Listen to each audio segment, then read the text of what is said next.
ធ្លា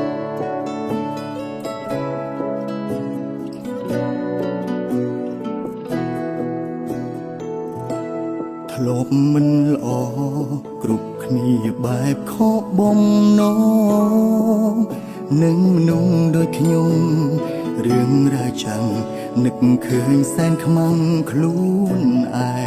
ងមានវិបដិសារីស្ដាយក្រោយកំហុងដែលធ្លាប់បានសាងប្រវត្តិមិនល្អជាក្មេងទំនើរំលងទឹកចិត្តអ្នកមានគុណ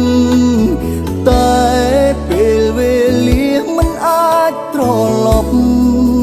ថយក្រោយអតីតកាលហួងទៅហើយខ្ញុំនឹងក្លាយជាមនុស្សថ្មីកូនសន្យាកែប្រែតបស្នងពុក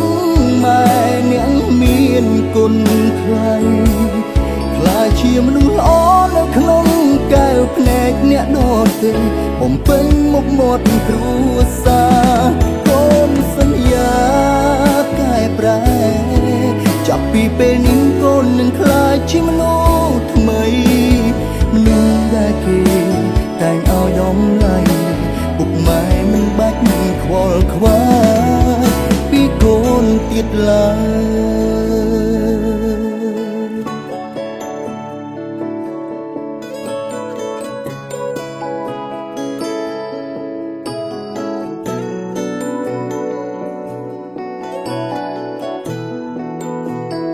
មានវិបដិសារីស្ដាយក្រោយកំហុងដែលធ្លាប់បានសាងប្រវត្តិមិនល្អជាក្មេងទំនើរំលងទឹកចិត្តអ្នកមានគុណតែ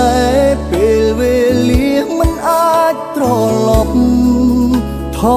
យក្រោយអតីតកាលហួងទៅហើយខ្ញុំនឹង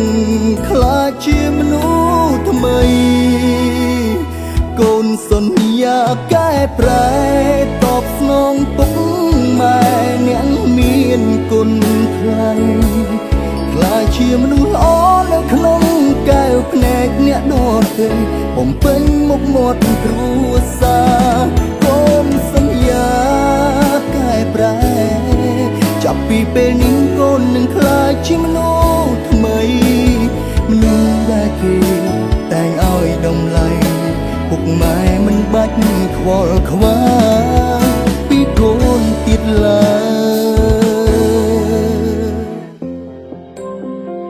កូនសន្យាកែប្រែតបស្នងពុកម៉ែអ្នកមានគុណថ្លៃក្លាយជាមនុស្សល្អនៅក្នុងកែវភ្នែកអ្នកដទៃបំពេញ